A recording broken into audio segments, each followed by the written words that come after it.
everyone, welcome to Shriram's IS YouTube channel. This is your mentor Arzu Kakkar, where daily we used to have this session of news analysis.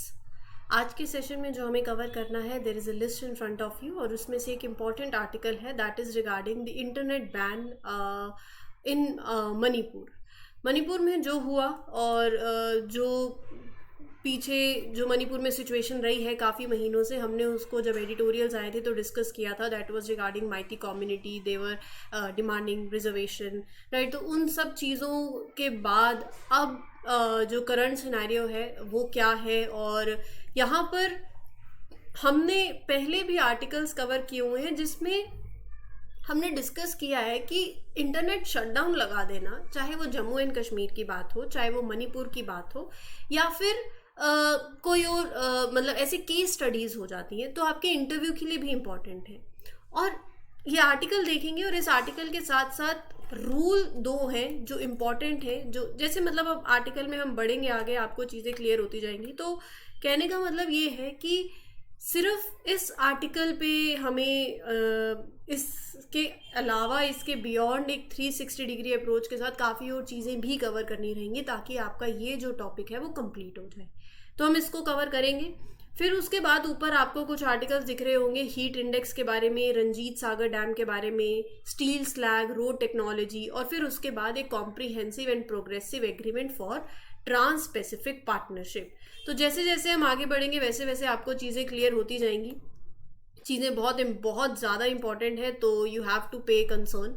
And यहाँ पर शुरू करने से पहले अगर आपको sessions अच्छे लगते हैं तो पता ही है क्या करना है. You can mark your attendance by liking this session, share it with the other friends and don't forget to subscribe to the channel as well.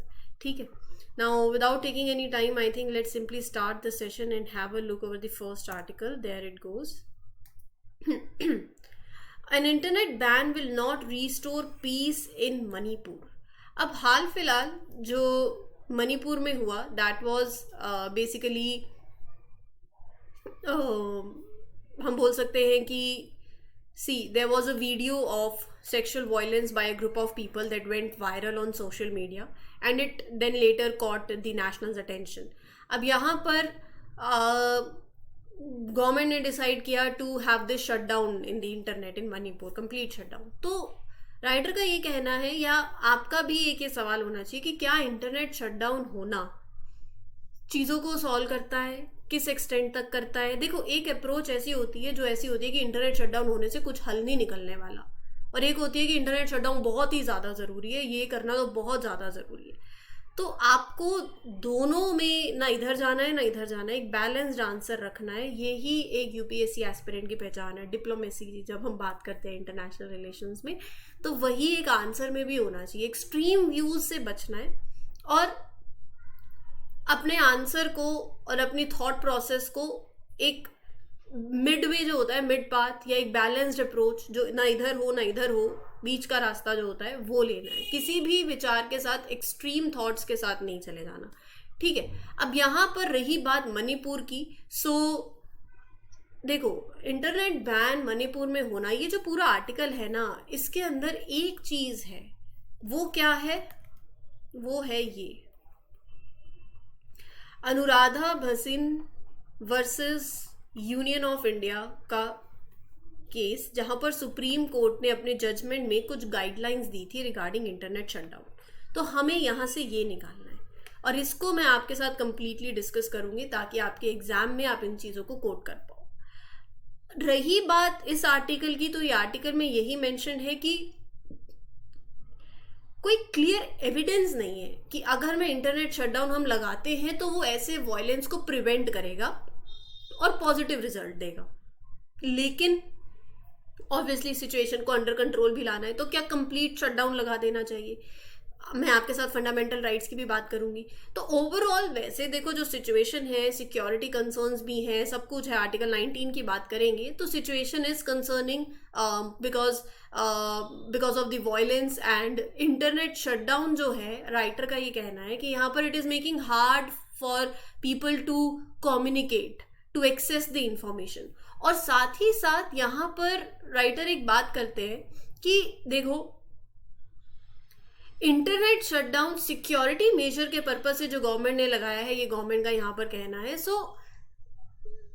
जब आप इंटरनेट शटडाउन लगाते हो तो एक चीज जो एक्सेस ऑफ इंफॉर्मेशन की बात है वो भी रुकता है। बाकी चीजें चाहे उस स्टेट में एजुकेशन चल रहा हो, ट्रेड हो, कॉमर्स हो एंड मेनी अदर थिंग्स सब हॉल्ट पे आ जाती है। चाहे वो जम्मू एंड कश्मीर की केस स्टडी भी हमने डिस्कस करी थी जब आर्टिकल 370 के टाइम पे ये हुआ था। राइटर ये कहते हैं कि देखो, एक्सेस टू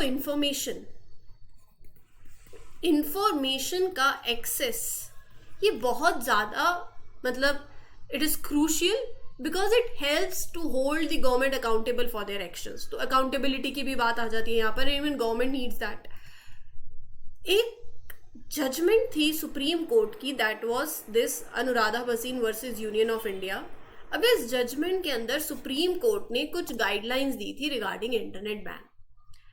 आपको पहले तो कॉन्स्टिट्यूशनल आर्टिकल्स भी पता होने चाहिए that are related to internet shutdown. आप उसको लिंक कर सकते हो, जैसे आर्टिकल 19। अब आर्टिकल 19 आपको freedom of speech and expression तो देता है, लेकिन आर्टिकल 19 के आगे जो अगर क्लॉजेस देखोगे तो वहां पर रिस्ट्रिक्शंस भी हैं freedom of speech and expression के ऊपर बेस्ड ऑन सिक्योरिटी पर्पसेस। आप ये आर्टिकल आज आपके लिए होमवर्क ही रहेगा, फंडामेंटल राइट पढ़ने हैं आपको। तो अगर सिक्योरिटी कंसर्न्स हैं, नेशनल ऑर्डर को लेके रिजनेबल रिस्ट्रिक्शंस भी लगाए जा सकते हैं। लेकिन फिर दूसरा पॉइंट ऑफ व्यू देखा जाए तो ट्रेड एंड कॉमर्स इम्पैक्ट होता है, क्योंकि ट्रेड एंड कॉमर्स जो आज होता है, इंटरनेट एक उसका मीडियम है। तो यहाँ पर ये कॉन्स्टिट्यूशनल आर्टिकल्स जो हैं that are related to internet shutdown, तो इसमें फंडामेंटल राइट का रिस्ट्रिक्शन और साथ ही साथ जहां पर रीजनेबल रिस्ट्रिक्शंस लगाए जा सकते हैं वो दोनों पैरेलल चलते हैं, they are in consonance, right. Supreme court ने अपनी जजमेंट में डायरेक्शंस जो गाइडलाइंस जो दिए इस केस के अंदर, वो ये था कि देखो भैया, ऐसा है इंटरनेट सर्विसेज को सस्पेंड कर देना इनडेफिनेट पीरियड ऑफ टाइम के लिए वो नहीं होना चाहिए। So it is impermissible. Temporary duration के लिए करना ठीक है, suspension can be utilize for temporary duration only. एक तो आपको टेम्परेरी ड्यूरेशन, इनडेफिनेट टाइम नहीं होना चाहिए। दूसरी बात ये है कि यहां पर they must adhere to the principle of proportionality. Principle of proportionality का मतलब कंप्लीट स्टेट में शटडाउन, या फिर आप बोल दो कि कब कुछ हो जाता है complete country shutdown, internet ban हो जाना, या कंप्लीट स्टेट में इंटरनेट का बैन हो जाना हर एक जगह पे। प्रिंसिपल ऑफ प्रोपोर्शनैलिटी कहता है कि जैसे क्या एग्जांपल दूं, फॉर एग्जांपल, हाँ मान लो आपके पापा ने आपको डांट लगाई। अब या तो थोड़ी लगा देते, थोड़ा सा कुछ कह देते, हल्की सी डांट होती है जिससे कि बंदा वापस से पढ़ने बैठ जाए। एक होती है कि बहुत ज्यादा डांट दिया। तो अगर जब थोड़ी डांट से काम चल रहा था तो इतना ज्यादा डांटने की क्या जरूरत थी। तो यहाँ पर प्रिंसिपल ऑफ प्रोपोर्शनैलिटी भी यही है कि आपको आपका जो गोल है उस तक पहुंचने के लिए, या जो भी आपका गोल है उसको फुलफिल करने के लिए, you have to see this principle of proportionality कि अगर इंटरनेट शटडाउन कंप्लीट स्टेट में ना लगा के, अगर कुछ सेक्शन ऑफ एरिया में लगाने से अगर आपका गोल फुलफिल होता है, वहां तक जो सिचुएशन कंट्रोल आती है, तो based on that you must adhere to this principle also, right. तीसरी बात, नेसेसरी ड्यूरेशन बहुत ज्यादा इंपॉर्टेंट है, it must not extend beyond that. उसके अलावा सुप्रीम कोर्ट ने गाइडलाइन दी that any order that is suspending the internet under the suspension rule is subject to judicial review also. तो ये बहुत ही ज्यादा इंपॉर्टेंट गाइडलाइंस है। और केस का नाम ध्यान में रखना, मैं यहां पर वापस से लिख रही हूं क्योंकि कभी कभार जब आप आंसर लिखो तो अपने आंसर में अगर सिर्फ इतना भी लिख दोगे केस का नाम, Anuradha Bhasin versus Union of India, तो एग्जामिनर को पता चल जाएगा कि इसको पता है कि ये केस क्या था, और वर्ड लिमिट भी रहती है। तो इसलिए ये सारी चीज़ों को ध्यान में रखते हुए सबसे इंपॉर्टेंट तो वैसे यही होता है सुप्रीम कोर्ट के जजमेंट में, पहली चीज़ कि केस के नाम आपको याद रहने चाहिए।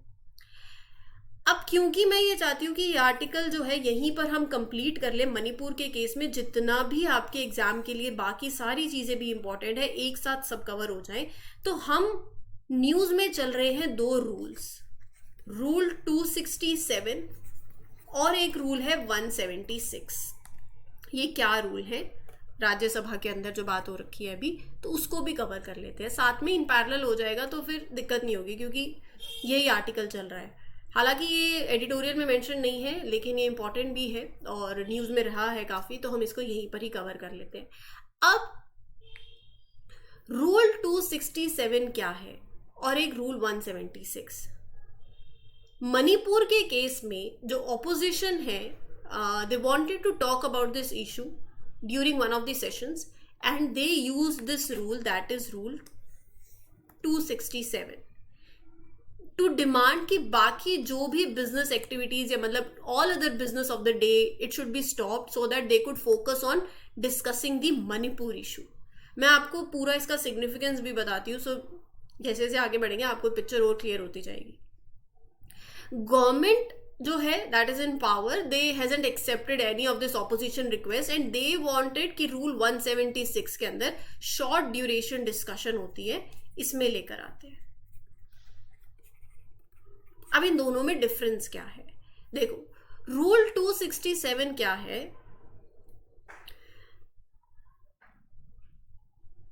राज्यसभा में जैसे there are certain rules that guide की डिस्कशंस जो हैं, how these discussions and business should take place, जिसमें से एक रूल है ये रूल 267।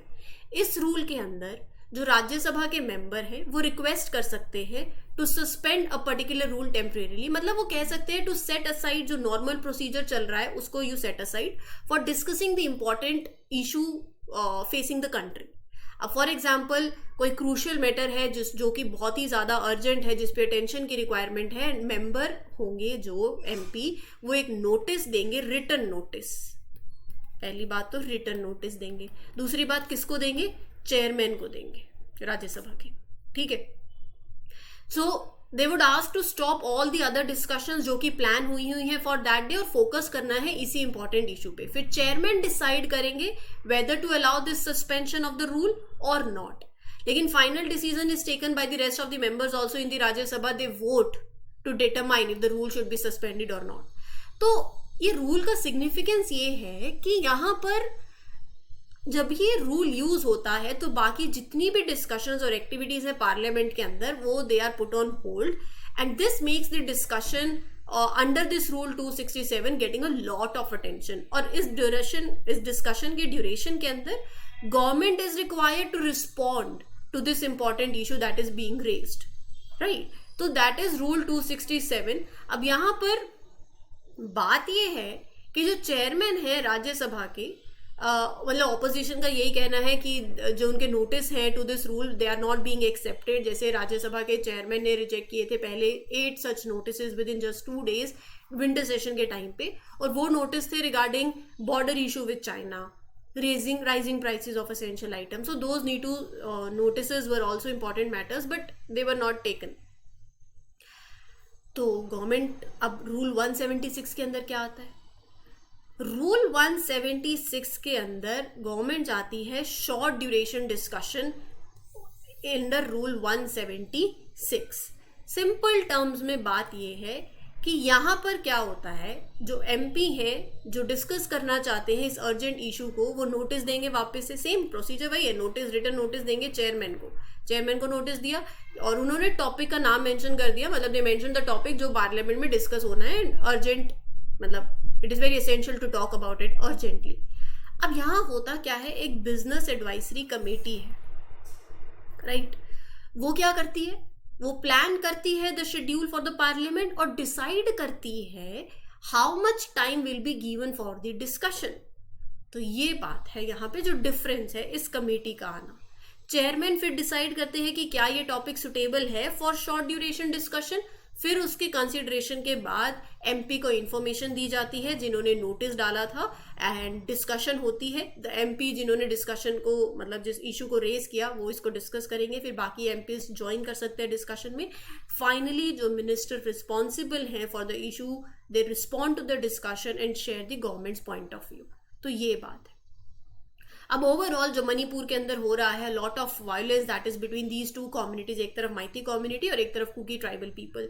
सो ये जो कॉन्फ्लिक्ट है इसकी वजह से काफ़ी चीज़ें हमने देखने को मिली है, हाउ पीपल लीव देयर, मतलब it led to many of the people leaving their homes, death. So situation जो है that requires a very urgent attention and ये जो रूल है आपके प्रीलिम्स के पॉइंट ऑफ व्यू से बहुत ज़्यादा इंपॉर्टेंट है. यहाँ से सवाल बन सकता है कि रूल 176 जो एमपी ने यूज़ किए, एमपीज ने, और या फिर रूल 267, ये क्या है, इनमें क्या डिफरेंस है, right. So this was the case. Reason जो है इसके पीछे जो मणिपुर में हो रहा है वो सब कुछ हमें पता ही है, हमने डिस्कशन करी हुई है पहले. So it was regarding this status to the Maithi community, reservation status, right, who are not from the tribal background. तो overall let's see इसके आगे अब जो भी आर्टिकल्स आएंगे तो हम उनको वापस से कवर करेंगे. तो दो चीज़ें आज आपके लिए हो गई, एक तो ये रूल 267 और रूल 176, और ऊपर से यहाँ पर इंटरनेट बैन होना, और ये अपने आप में एक टॉपिक बन जाता है with respect to the directions also that were given by supreme court. ठीक है, आगे चलते हैं, अगला आर्टिकल देखते हैं जो कि कह रहा है प्रीलिम्स और मेंस के पॉइंट ऑफ व्यू से. Union minister of Earth science inform that IMD has launch heat index on experimental basis. एक चीज़ है, जब बहुत गर्मी होती है, आप अपने फ़ोन में देखते हो ना कितना टेम्परेचर है, 30 डिग्री सेल्सियस लिखा हुआ आ रहा है, बट आपको लगता है कि गर्मी तो बहुत ज़्यादा लग रही है. So it feels like 40 degree Celsius. तो ये जो फील्स लाइक वाली बात है ना, ये इंपॉर्टेंट है, इसको पकड़ के रखना. 30 डिग्री सेल्सियस टेम्परेचर है, आप फोन में देखते हो, but it feels like 40 degree Celsius. तो हीट इंडेक्स जो है वो इसी को ही देखता है. हीट इंडेक्स वो टूल है जो आईएमडी ने इंट्रोड्यूस किया है टू हेल्प अस अंडरस्टैंड कि हाउ इट फील्स जब वेदर जो है हॉट भी हो और ह्यूमिड भी हो. हॉट और ह्यूमिड का एग्जाम्पल तो क्या है, मतलब एक सिनेरियो अगर आपको याद हो, आज से जून का मंथ था, हमने डिस्कशन किया था, महाराष्ट्र में हुआ था, मुंबई के पास एक इवेंट हुआ था जिसमें काफ़ी लोगों की डेथ हो गई थी बिकॉज ऑफ दिस सिनेरियो. होता क्या है, एक तो गर्मी है, आपकी बॉडी स्वेट करती है, पसीना आता है, अब वो इवेपोरेट होगा, लेकिन आपकी एयर ह्यूमिड है, ऑलरेडी पैक्ड है पूरी पार्टिकल से. अब वो नया पार्टिकल एंटर कहाँ करे, तो इसकी वजह से इवेपोरेशन नहीं होता, और ये actually this was a scenario जिसकी वजह से इट सीवियर केसेस में it lead to death also and various other health concerns. तो यहाँ पर अब हीट इंडेक्स जो है वो इस ह्यूमिडिटी को भी कंसीडर करता है. So it tells us feel like temperature जो है, मतलब it seems, which means how it seems to our bodies with the combination of this heat and humidity. For example, मतलब एक hot and humid day है, it might be 40 degree Celsius in actual temperature, लेकिन humidity की वजह से ऐसा लगेगा it might feel even hotter to our bodies. So ये जो heat index है, it helps us to know that feel like temperature. अब समझ आ गया तो फिर ये जो बातें लिखी हुई है ना आपके सामने, ये आपको क्लियर हो जाएंगे 2 मिनट में. ह्यूमिडिटी का impact on this high temperature, heat index ये है. इसमें कलर कोड्स हैं that are use for the experiment heat index, green, yellow, orange, red. Green के अंदर less than 45 degree Celsius it takes, yellow heat index in the range of 36 to 45, orange 46 to 55, red 55 degree Celsius. So this heat index is implemented on experiment basis, and this is a new system that IMD is trying out on the experimental basis in the entire country, including Andhra Pradesh. So it helps us to understand how it feels when it's both hot and humid. और यहाँ पर currently IMD is using an equation to calculate the heat index that is similar to the one that is used by National Weather Service in United States. Same. ठीक है. रही बात IMD की, तो it is a main agency that is responsible for meteorological observations, weather forecasting, seismology in India, and it operates hundreds of observation stations across India and Antarctica. तो इसके regional offices काफ़ी हैं, Chennai, Mumbai, Kolkata, Nagpur, Guwahati, new Delhi, and it has the responsibility for forecasting, naming, distributing the warnings for the tropical cyclones. अभी cyclone Biparjoy जो हुआ था, right, in the north Indian region, Arabian Sea, Persian Gulf, Malacca Strait, Bay of Bengal, ये सब कुछ. और ministry कौन सी है? Ministry of Earth science. अगला जो आर्टिकल है वो है रंजीत सागर डैम को लेके. Ranjit Sagar dam project has achieved a new record of 153.97 lakh units in the single day power generation from its 4 units. ये जो डैम है ना, इससे जो एसोसिएटेड रिवर है वो है रवि रिवर। मैंने आपको कुछ दिन पहले कहा था कि इंडस वाटर ट्रीटी हमने कवर करी थी, तो मैंने कहा था इंडस वाटर सिस्टम के बारे में पूरा पढ़ लो। ये सारी 5 रिवर जो हैं ये इंपॉर्टेंट है। उस टाइम पे अगर कवर कर ली होती तो आज फ़ायदा होगा जिन्होंने पढ़ लिया है। जिन्होंने नहीं पढ़ा आज एक और मौका है। कहने का मतलब जो होमवर्क दिया जाता है उनको करो। कल जैसे मैंने आपको होमवर्क दिया था ब्लैक सी को लेके, ब्लैक सी के आसपास जो कंट्रीज़ हैं, जो स्ट्रेट हैं, जो आइलैंड्स हैं, ये सब इम्पॉर्टेंट है। यूपीएससी अपने 2023 का प्रीवियस ईयर पेपर देखो, यहाँ से सवाल पूछ रहा है। तो अगर ये सब चीज़ें न्यूज़ में हैं, आप पैरेलली कवर करते जाओगे तो आपको ही फ़ायदा होगा। नहीं तो लास्ट में क्या होता है, एग्जाम प्रीलिम से 2 महीने पहले पूछते हैं प्लेसेस इन न्यूज़ कवर करवा दो।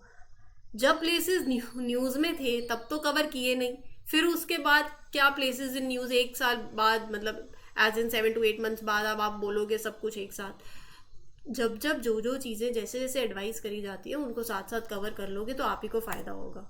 ठीक है। अभी रंजीत सागर डैम जो है इसको थीन डैम भी बोला जाता है। मेजर वाटर रिजर्वॉयर और हाइड्रो इलेक्ट्रिक पावर प्रोजेक्ट है, और मतलब इसकी कैपेसिटी 600 मेगावाट की है, 600 मेगावाट की कंक्रीट ग्रेविटी डैम है, रवि रिवर पर है। 2000 में इट वॉज कंप्लीटेड, और पाकिस्तान से मतलब ये it is located about 24 kilometres. अब रही बात रवि रिवर की, तो मुल्तान तहसील है कांगड़ा डिस्ट्रिक्ट के अंदर हिमाचल प्रदेश में, वहाँ से ये रिवर ओरिजिनेट करती है। फिर ये पंजाब से बहती है, पाकिस्तान में एंटर करती है, और चेनाब के साथ it joins in the province of Punjab there Pakistan में। तो यहाँ पर जब पाकिस्तान में रिवर एंटर करती है तो वहाँ इसकी जो ट्रिब्यूटरीज है वो है एक 12 ब्यास, ये रिवर्स। और बाकी पहले इंडिया में इसकी जो ट्रिब्यूटरीज हैं वो है भादल, उज, तरना, बसंतर रिवर। तो ये सारी रिवर्स के नाम थोड़े से ध्यान में रखना, ये इसकी ट्रिब्यूटरीज हैं। इसकी टोटल लेंथ जो है वो है 720 किलोमीटर, जिसमें around 158 kilometre of the river course line India, और बाकी जो है इट फ्लोज थ्रू पाकिस्तान। अगला जो आर्टिकल है वो है स्टील स्लैग रोड टेक्नोलॉजी।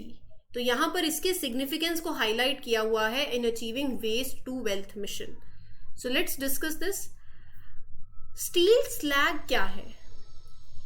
जब स्टील प्रोड्यूस होता है ना फैक्ट्रीज में, तो large amount of solid waste material, जिसको स्टील स्लैग बोलते हैं, वो क्रिएट होता है। ये मटेरियल एक्यूमुलेट होता है स्टील प्लांट्स के पास बहुत ज्यादा क्वांटिटीज में, राइट।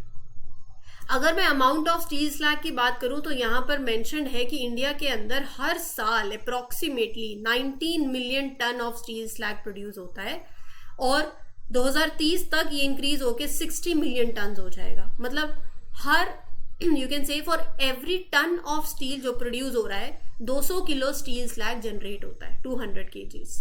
ये टेक्नोलॉजी जो है स्टील स्लैग की टेक्नोलॉजी, ये टेक्नोलॉजी डेवलप करी गई by central road institute research institute under the research project in collaboration with ministry of steel and 4 other major manufacturing companies of steel. इसके अंदर होता क्या है, वही जो स्टील स्लैग है, ये इसकी वजह से क्या हो रहा है, इस टेक्नोलॉजी की वजह से आप उसको वेस्ट को वैल्यूएबल थिंग में you are using it.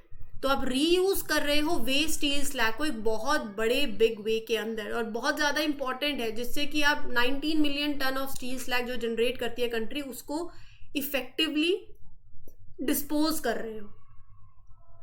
So the waste steel slag from the steel plant is use on a large scale roads बनाने के लिए। और यहाँ पर जो पहली road that was build using this steel slag road technology वो थी सूरत में, गुजरात के अंदर।